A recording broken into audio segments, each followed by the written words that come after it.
Chairman, میں نے آج اس ایوان میں دو بڑی تقاریر جو ہیں وہ سنی، حامد خان صاحب اور علی ظفر صاحب جو قانونی ماہر بھی ہیں، جورسٹ بھی ہیں، اور انہوں نے مجھ جیسے قانون کے طالب علم جو 22 سال سے اس ایوان کا حصہ ہے،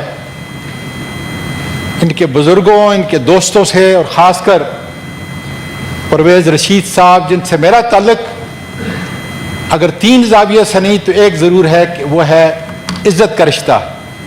اور ہمیشہ انشاءاللہ تعالی قائم رہے گا۔ میں سیاسی تقریر نہیں کروں گا، صرف وہ بات کروں گا جس کو میں سمجھتا ہوں کہ ہم بہت بڑی قانون اور آئین کے ساتھ زیادتی کرنے کے لیے جا رہے ہیں۔ گو کہ آئین کی جو تاریخ ہے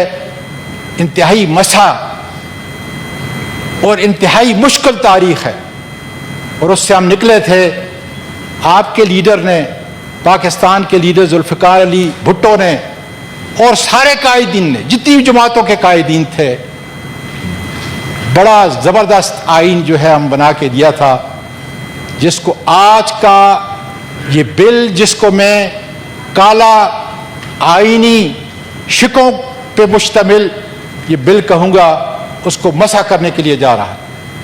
میں صرف ایک بات عذر تعظیم سے شیخ پرویز رشید صاحب کی گزارش کر رہا ہوں کہ خدا را سپریم کورٹ پر جب چڑھائی کی گئی تھی اور ججوں کو اپنی کرسیوں سے اٹھا کر پھینکا گیا تھا، ہمیں وہ قطعاً بھی جو ہے نہیں بھولنا چاہیے۔ حالانکہ میں صرف بڑا اسپیسیفکلی جو ہے وہ آج صرف یہ بات کر رہا تھا، اس لیے کہ کچھ عرصہ میں پارلیمانی امور کا وزیر رہا۔ جناب چیئرمین صاحب، میں آپ کی توجہ مبذول کرانا چاہتا ہوں اس بل سے، میں صرف بل پہ بات کرنا چاہتا ہوں۔ اس کا آخری پیج بڑا امپارٹنٹ ہے سر، اور چونکہ میں نے کئی بل بنائے ہیں اور اس کے نیچے نام لکھا ہوا ہے اعظم نذیر طاہر صاحب کا، جو منجے ہوئے وکیل اور جورسٹ ہیں، میں یقین سے کہہ سکتا ہوں کہ یہ بل جو اتنی عجلت میں بنا ہے، قومی مفاد کے خلاف، قومی مفاد کے حق میں نہیں، جس عجلت میں بنا ہے، میرا یہ خیال ہے کہ انہوں نے اس آخری پیج کو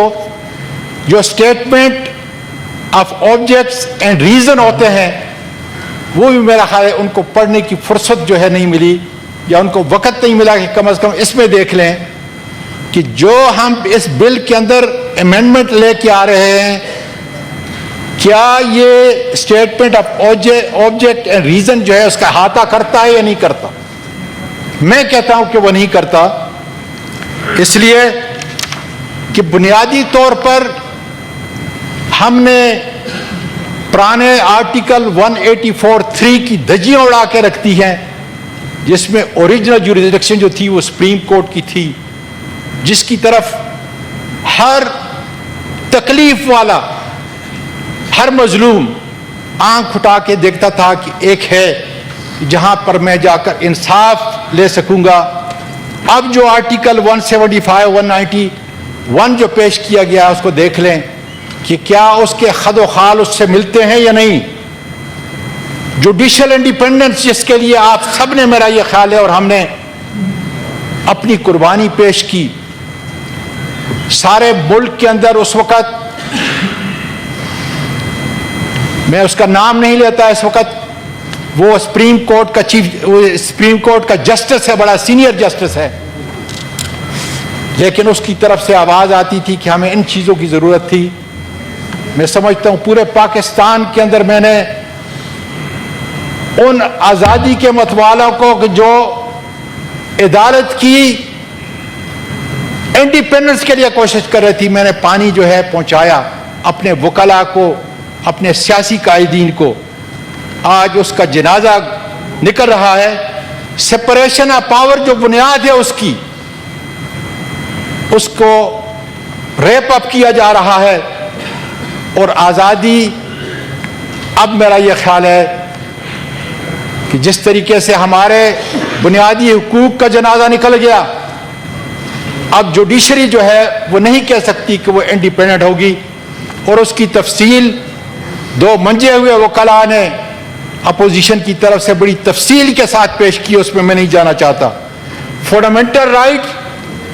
جو آرٹیکل 8 اور 28 کے ہیں، کون گارنٹی دے گا اس کی؟ اب کہاں داد رسی کے لیے ہم جائیں گے؟ اس عمر کے اندر پرویز رشید صاحب 104 کیس مجھ پر 13 اکتوبر سے لے کر 13 اکتوبر 2022 سے لے کر اب تک ہوا ہے۔ 7 کیس ایسے ہیں، سب کیسوں کی تقریباً یہی ہے کہ جب میں اٹک جیل کے اندر تھا، اور ایف آئی آر کے اندر لکھا گیا ہے کہ میں نے اسلام آباد کے 7 تھانوں کے اوپر 50 آدمیوں کے ساتھ جلغار کی، اور میں نے کئی کانسٹیبل کو زخمی کیا، جبکہ 24، 25 اور 26 نومبر کو میں اٹک جیل کے اندر جو ہے وہ قید تھا۔ یہ ہے وہ درد جو ہم آپ کے سامنے بیان کر رہے ہیں، اور یہ ڈسے گا انشاءاللہ تعالیٰ آپ کو۔ اللہ تعالیٰ آپ کی عمر دراز کرے، آپ کو ڈسے گا۔ ایک دن آپ کہیں گے